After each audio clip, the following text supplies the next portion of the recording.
everybody, what is up? It is Bullion. Welcome back to my channel. Hi, how you doing? So for this video today, I was really hoping I could come and make a funny video or something happy, but you know what, we live in a world where Trump has been elected, so for the next 4 years I really don't think we're going to get that much happy good news for queer people. Yes, it's still Halloween, okay, leave me alone, don't come for me. So, there's quite a few things in this video. Go and grab a snack, gloves or something, because it's going to be quite a long one today. Apologies for that, but there's just a lot that I want to talk about in this one video. So, bear with me please, we're going to get through it together. First thing is going to be about a drag king called Don One. Drag king who I see performing in London sometimes. They're from Birmingham, and honestly, like, they went through a situation recently where they were hate crimed on TfL, Transport for London. If you don't know, that's like our tube, train, bus network here in London. So they went through a situation where unfortunately they were hate crimed, and they spoke about it on their Instagram. Hiya Bab. So, I mean, I'm looking very gay, which I quite like, but I'm coming through to you with a very serious topic. I like that I'm looking extra gay as I'm coming through with something serious, because I experienced a hate crime earlier today, and hate crime kind of like feels like this term that summarises things, but actually I experienced racism on TfL, and on the underground on my way to a gig, someone started talking about blacks, and because I was in their eye line, they started directing that towards me, and then started talking about monkeys and making monkey noises, and then they went on to try and offer me out for a fight, and I'm like, mate, I am literally on my way to a gig. I'm busy. I was literally looking at my phone until this idiot started acting up, and the whole carriage were looking like, what is going on? And I was like, are you joking? And I mean, in all fairness, they'd only got about 3 teeth in their head, so I wasn't going anywhere near them. But the point is, and the reason I'm on here telling you, is because it just goes to show that in 2025, racism still exists. When you think sometimes people are playing the race card, we are not. It's happening, it's still alive, and people like Trump and Musk are only going to make it even worse.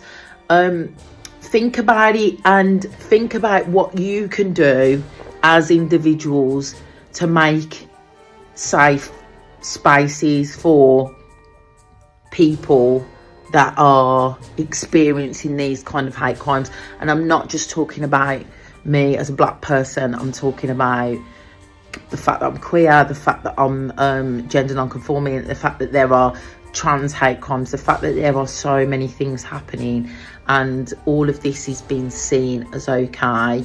It hasn't gone away, and I just want to let people know that when it happens, we need to call it out. Now, I don't know about you, but if I'm on the train or the tube and I see somebody being outrightly racist to somebody, calling them slurs or likening them to an animal, you know, all that kind of stuff, if I see all of that hateful stuff going on, I will use my mouth, use my voice, use my words and say something. You know, I go out like this sometimes, so you can imagine, right? People, if they see you're queer or if they see you're a little bit different, you know, they do target you sometimes. Unfortunately, it still happens. But if I saw that happening to a person of colour, I would say something. Personally, I would not be good in myself without challenging that behaviour and without really kind of trying to step in. I know it can be intimidating sometimes to step in when we see this stuff going on, especially because you never know, like, if someone's dodgy or they've got like a weapon or something.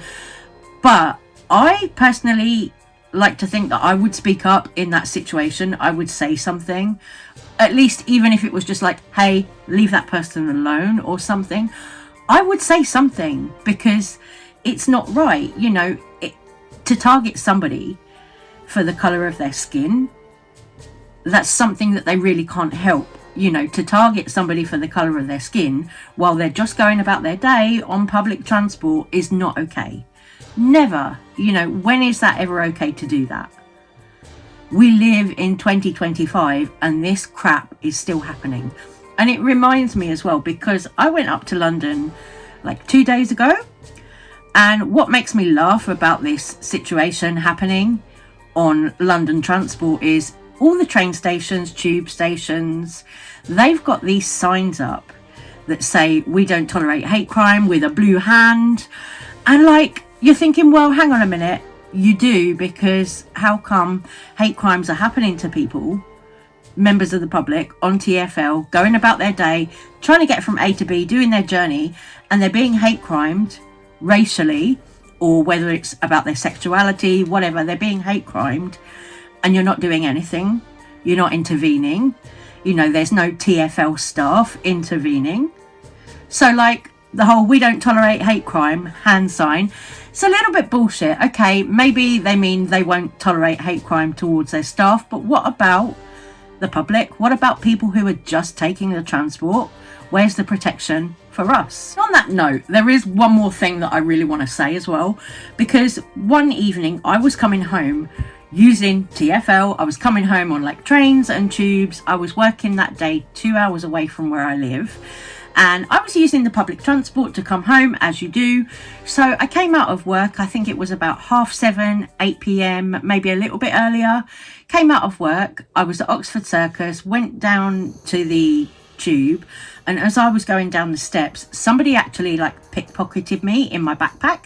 They took my phone, my little wallet that had my Oyster card in it. So the Oyster card, if you don't know, if you're not from the UK or you've never been here, the Oyster card is like the travel card that we use to get around on the bus, the tubes, the trains, everything, all public transport.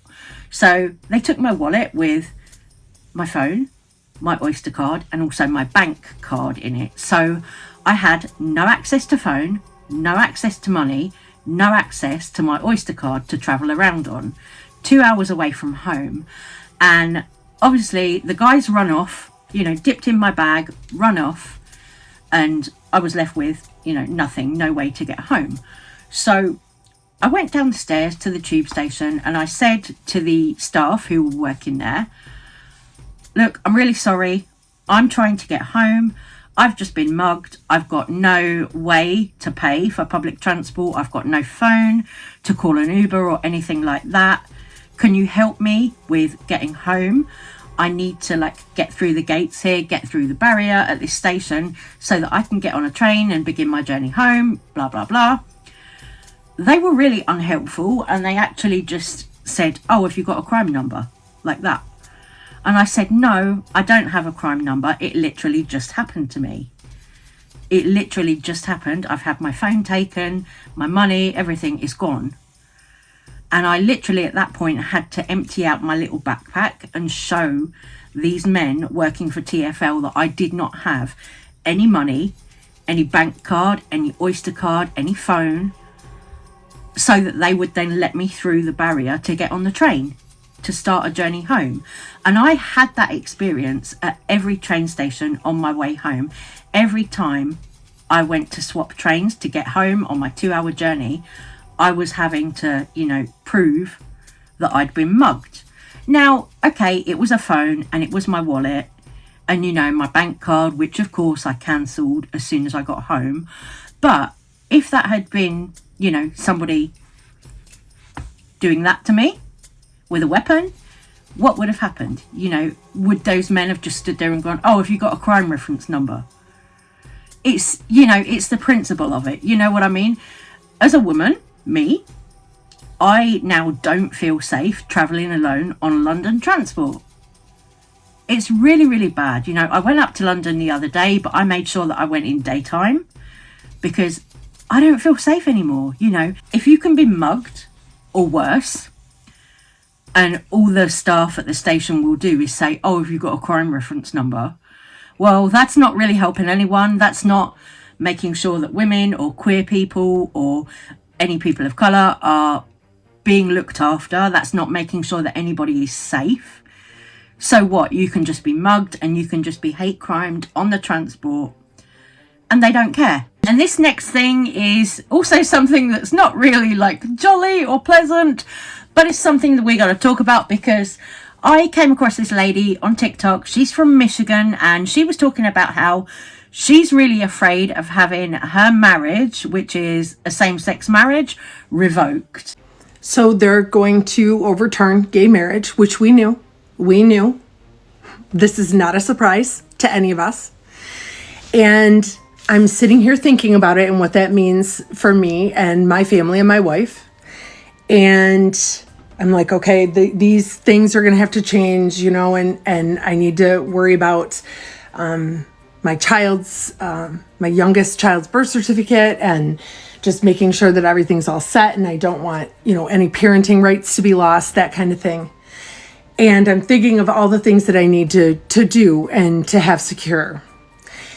And then I switched to trying to think about what other people are gaining by what I'm losing. And why this was so important to do. Like, why? What are you gaining from this pain? What are you gaining? As a former kindergarten teacher, this is just mean. It is unkind. I don't bother anybody. We don't bother anybody. We pay our bills, we pay our mortgage, we're good neighbors, we take care of our property, we contribute. And we're raising really strong, amazing kids. Like, we're good parents. On top of that, what are you gaining? I don't get it. So I will make my plans and we will pivot because we have always pivoted. I don't think you understand how much we, on June 26th, 2015, that we thought, what a gift. We never felt entitled to that. We knew that that would always be just something extra special that you guys would give us. And now you can take it away. But what do you get from that? Just to know that you caused so many people so much pain? The cruelty is the thing that surprises me the most about what's happening right now. Just the cruelty. And I feel foolish. I feel foolish that I really believed that kindness really would win out. It just doesn't have to be this way. Well, hello, everybody.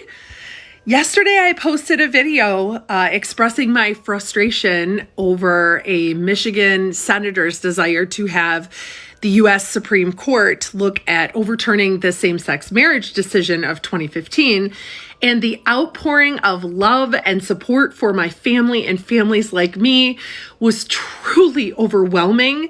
It restored my faith that there is really so much kindness still out there, and that really anchored me. So those comments and those likes made a huge difference in my life and the life of my family. I wanted to provide a little bit of clarification because there were a lot of people that were concerned and immediately asking where my news source was, what was I looking at, what was I seeing, because they have family members that are in same-sex relationships, and everybody was very concerned for everybody. So I wanted to provide a little bit of clarification.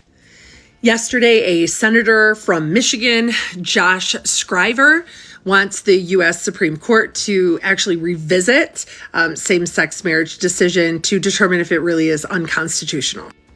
I have a problem with that for many reasons. The first one being that in the last Gallup poll, 69% of Americans across party lines, so conservative or liberal, all felt that same-sex marriage should be an option for people that are in same-sex relationships. Additionally, the GOP talking point for this will be, hey, we just don't need to decide this nationally. We have such a diverse group of people that occupy this country. We need to send this back to the states. if they overturn this decision and send it back to the states, there are a lot of things that have to happen for us to be able to be afforded this right to marry the people that we love again. First, it puts Michigan all the way back to the beginning, where we're now gathering signatures and support to put it on a ballot to then open it up to the state of Michigan to vote on it. Now, I am in a pretty liberal state for the most part, even though it really is kind of vacillating lately. Our governor, Gretchen Whitmer, got on TV last night and said, hell no, I'm not going to stand for any of this. I'm going to fight this every step of the way. Doesn't want anybody to be concerned about it, and has kind of like assured everybody, you will always have a place in Michigan. In Michigan, I will probably be fine, as will other northern states. But it's the people in the southern part of the country who were given that opportunity and that right, that freedom in 2015, that unless they have the capability to move out of their state, will no longer have that right. And as long as they stay in that state, they have a very slim chance of ever having that right again. So then this just goes to the point of the other video, which is, why does anyone care? Why is this such a big deal that it has to be ripped away from us? We have families, we've built structures. The amount of trauma and damage that is going to be inflicted on families as we navigate these new waters and have to explain to our children what's going on and have to prep them for the conversations that they're going to have out in the world is just truly devastating. And once again, it's unnecessary. We have got to get to a point in this country where we realize that not everybody is going to align with us morally, and that is okay. As long as people are not gallivanting around openly hurting people, I think it's really okay to come across people that your beliefs don't completely align with. This whole notion that everything has to be approved by this artificial standard or this religious standard is nothing but eroding us. It is eroding us. And with all of these things going on, is this really what we want to spend our time and attention on? Breaking up good, solid families? I don't know what the next steps are. But I'm planning on keeping this account going so I can hopefully add to the conversation and add resources to the conversation, and then we can all kind of get in this boat together. So with that, have a good evening, and I hope you have a great night.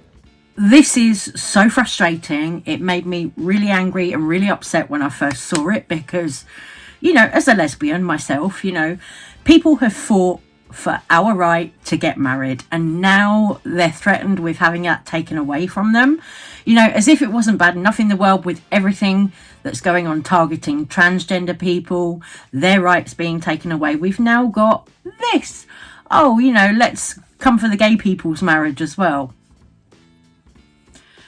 I don't know where this is going to end, but I want to echo a lot of what this lady said, because why? What have gay people ever done to you? Gay people in a marriage, minding their own business, what have they ever done to you to offend you so much, to hurt you, that you need to take their marriage away? I don't get it. I really, really don't get it. Why is there so much hate towards any queer and transgender people? Yes, Donald Trump, I think we can blame him for a lot of it right now. But to take gay people's marriage away after that right has been fought for and won, to take it back, no. We're not going to do that. We're not going to stand for that. It's so awful to see all of this happening and unfolding right now. And yes, I live in the UK, but trust me, it's not that much better here. It's also shitty here for queer people. It's also unsafe here for queer people and trans people, unfortunately. And yes, I know this is all miserable stuff, and I wish, believe me, I wish I could come on here and show you happy things or talk about fun stuff. But unfortunately, because of the state of the world in America, in the UK, we can't do that right now. We can't afford to do that. We have to talk about all of this stuff that is going on with politics, because it affects all of us as queer people, me as a lesbian, This stuff affects me. So we need to talk, because it's the only thing that we've got right now. It's the only thing that we have that we can challenge them on. The more noise we make, the more visible we are, is the only way that we can show them, look, we're not just going to roll over and die. We're still going to be here. We're still going to exist.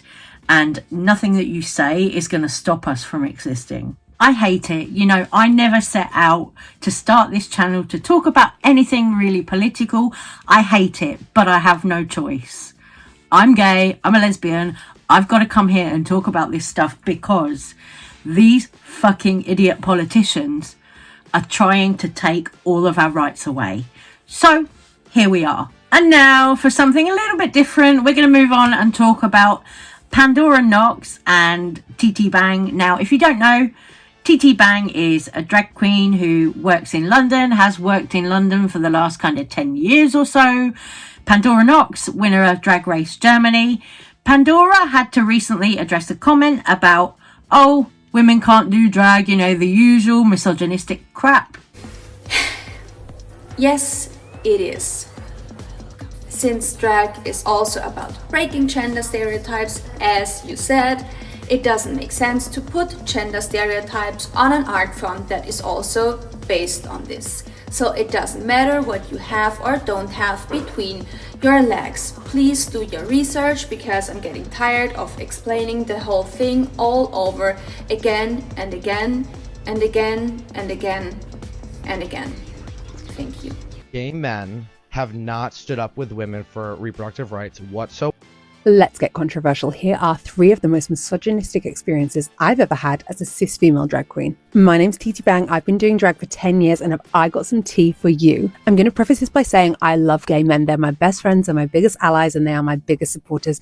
But there has also been some points where I've thought they're just as bad as the rest of them. Drag might be one of the only industries where you can still be sacked based on your gender identity. There have been several situations where I've been booked for gigs, I've got the contract through, I've got all the details, and then suddenly they find out my gender identity and they no longer want you. But that's not one of the worst things. That's just an everyday occurrence. If you're a drag queen, you'll know that Pride is the busiest day of the year. It's the day where you're running around like a headless chicken. You've got your suitcase, you're sweating, you've got your Crocs on, and then you're putting your heels on, and then you're going on stage and you're doing a number, and then blah, blah, blah, blah, onto the next club, onto the next club, another club, plain, no sleep. This one Pride about 6 years ago, I had probably about 7 gigs that day. I'd been up since 6 a.m. getting in drag, and it was about 5 o'clock in the afternoon by this point. I went to a queer bar to do one number.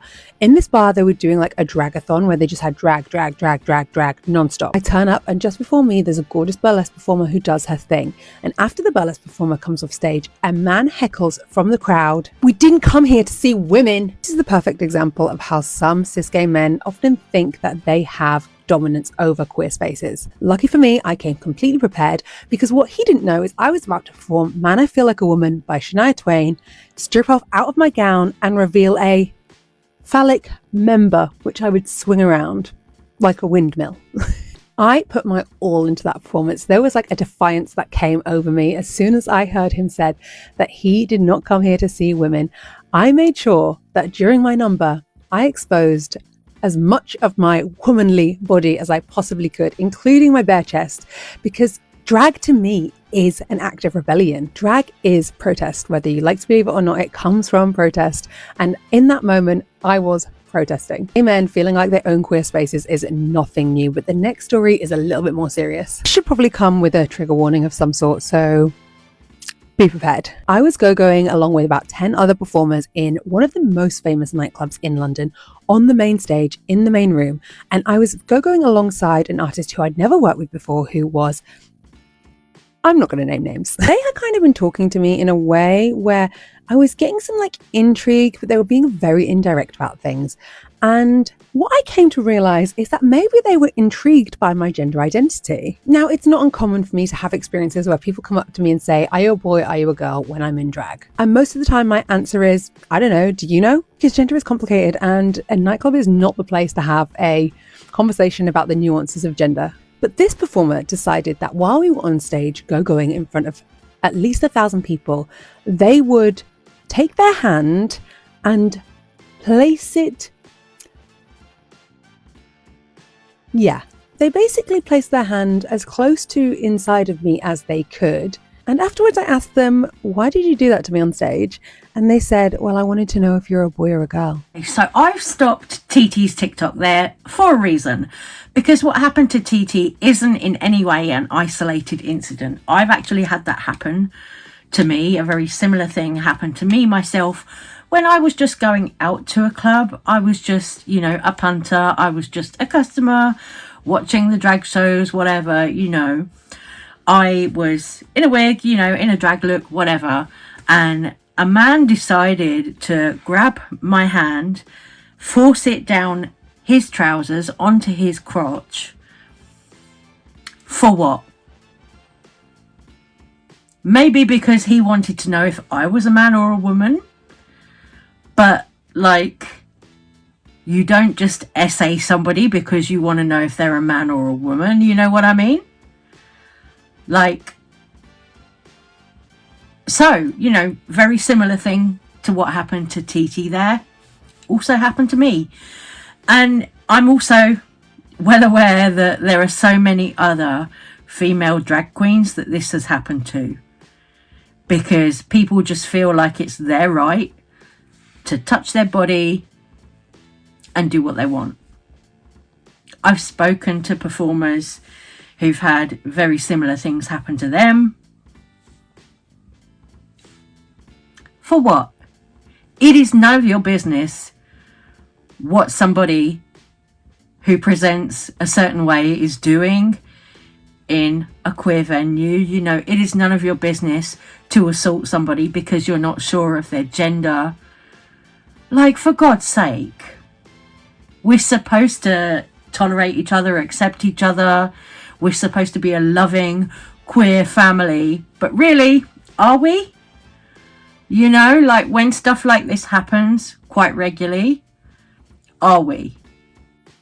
Babe, gender is not that simple. And also, just ask. And the last story, I'm obviously going to remain nameless because this was a Drag Race alumni that I had a Twitter spat with, in which they called me a turd rolled in glitter because they were being misogynistic on Twitter. Now, I know that some Drag Race girls have certain feelings about me, and I'm totally okay with that.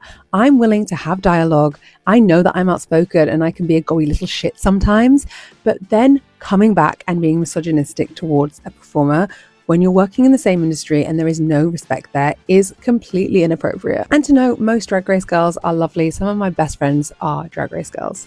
But there are some that are in that cult. There have been a ton of incidents like this. This Drag Race performer actually tried to apologize to me later on, but they were actually apologizing to me on camera. And for that, I'm looking back, I don't know if the apology was sincere or whether it was just to cover their ass. They also deleted the Twitter comments. Final thing, I promise, in this video, I recently came across this old interview with Boy George, where Boy George was, 25 years old. Now, I'm well aware that Boy George is a very controversial character, history in the tabloids and everything like that, I know, I'm well aware that Boy George is very controversial with a lot of people, but I just found his words here to be really kind of inspiring, because when I was growing up, I was somebody who would see Lily Savage. I would see people like Grace Jones, Lee Bowery. I would see these queer, iconic people on TV, and there was something in me that kind of related to them in some way, hence I look like this now. But yeah, there was something in me. Obviously back then I didn't know that I was queer, I didn't know that I was a lesbian, all of this stuff, that all came later. But seeing people like Lee Bowery, Grace Jones, David Bowie, Boy George, who else, even Grot Bags the Witch. Yeah, seeing all these people on TV when I grew up in the 90s, it really resonated with me. And finding this old interview with Boy George, I think his words are really important. People do conform eventually. Even David Bowie has done that. Will you ever? Poor thing. waste of makeup. No, I really, that's like a neutralising question. It's like everybody says, are you going to get married? Because then they can all go and say, oh, he is really normal after all. Listen, he's just like the rest of us, you know, he does it for the money. You know, it's, I don't really want to be neutralised. I am what I am. You know. I don't really want to be neutralised. I am what I am. I love that. That, to me, sums up queerness quite nicely. Anyway, I'm going to stop this video here because I'm sure you've probably had well enough of me by now. But thank you so much for watching. If you've made it this far, I love you. Take care of yourselves. And don't let the bastards grind you down. Love you. Bye-bye.